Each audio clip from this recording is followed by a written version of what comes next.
trouble in mind, I'm blue.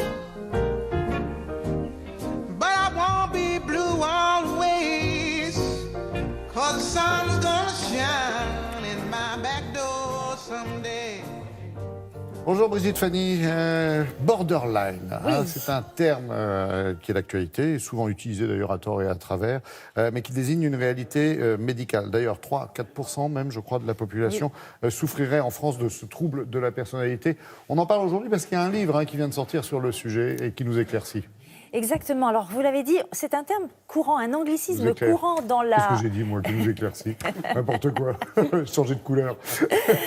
Non, pas changer de couleur, Oui, mais enfin, on va pardon. peut-être changer d'opinion sur ce terme qui est un peu galvaudé, parce qu'effectivement, une dispute dans un couple, une dispute au bureau, une réaction un peu imprévisible, et vous êtes catalogué de borderline, c'est-à-dire de personnalité limite. Alors, dans le langage médical, évidemment, ça a un sens. Alors, c'est vrai que les personnalités borderline se laissent souvent déstabiliser par leurs émotions. Ce sont des personnes hypersensibles, vulnérables, qui peuvent avoir, voilà, par leur impulsivité, peut-être des colères un peu fréquentes, et elles sont souvent, elles souffrent souvent d'un sentiment d'abandon, d'un manque d'estime de soi. Et quand ces personnalités ne sont pas prises en charge, il peut y avoir des conduites addictives, drogue, alcool, et dans ce genre de troubles, même les tentatives de suicide ne sont pas rares. Et la personnalité borderline, peut-être la plus médiatique, la plus connue au monde, c'est Marilyn Monroe, qui elle-même, dans un texte, se qualifie de borderline. Alors, vous l'avez dit, un livre vient de paraître parce que des spécialistes qui écrivent ce livre dénoncent ce problème fréquent. Beaucoup de personnalités borderline ne sont pas diagnostiquées, sont diagnostiquées à tort bipolaires, sont traitées par des médicaments que l'on donne habituellement à des personnes bipolaires. Et évidemment, le traitement ne marche pas pour elles. Et donc, pour bien diagnostiquer ce trouble, il faut en connaître les causes. On regarde. Je suis étudiante et là je prépare mes épreuves du bac.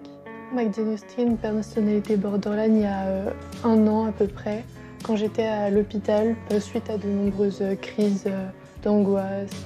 Souvent j'ai très peur de l'abandon, mais que ça soit imaginaire ou pas. Je vais voir un changement dans le comportement d'une personne directement, je vais m'imaginer que je vais la perdre.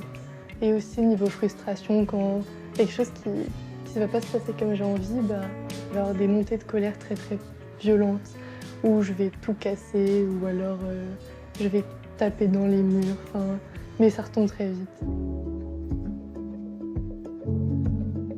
Les causes du trouble borderline sont essentiellement les problématiques d'attachement entre l'enfant et la mère au moment de la naissance ou pendant la toute petite enfance.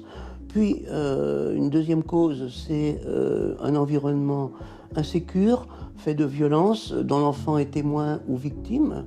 Et la troisième cause, c'est l'abus sexuel dans la petite enfance. Il y a 2 façons de prendre en charge les patients. Une approche médicamenteuse, mais qui ne marche pas très longtemps, parce que même les antidépresseurs, au bout d'un certain temps, ne font plus d'effet. Et puis il y a une deuxième action qui est la plus efficace, c'est la psychothérapie. Bon, Pauline, comment vous vous sentez en ce moment-là, ici, tout de suite? C'est essentiellement de désactiver les souvenirs traumatiques qui empoisonnent sa vie au présent et qui lui font désespérer d'un futur possible. Vous êtes comment par rapport aux pulsions de colère? J'ai du mal à les contenir, même les moments d'angoisse, parfois quand ils viennent, j'arrive pas du tout à me contrôler. On est toujours 3 en psychothérapie avec un borderline.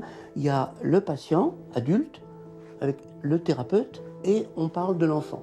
Et c'est en parlant de l'enfant qu'on apaise toute la misère résiduelle et que petit à petit, la personne prend sa place, parce que c'est l'objectif essentiel, prendre sa place dans la société. La psychothérapie, ça m'a beaucoup aidée. Je vois qu'il y a des progrès et qu'il y a sur certains points, j'arrive à mieux me maîtriser. J'ai quand même réussi à reprendre une scolarité normale. J'ai retrouvé une vie quasiment normale. Bon, quasiment. Ah, quand même un message d'espoir.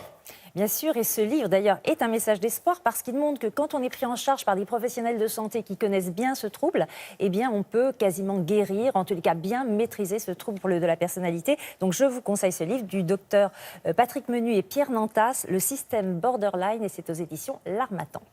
Merci beaucoup, Brigitte Fanny.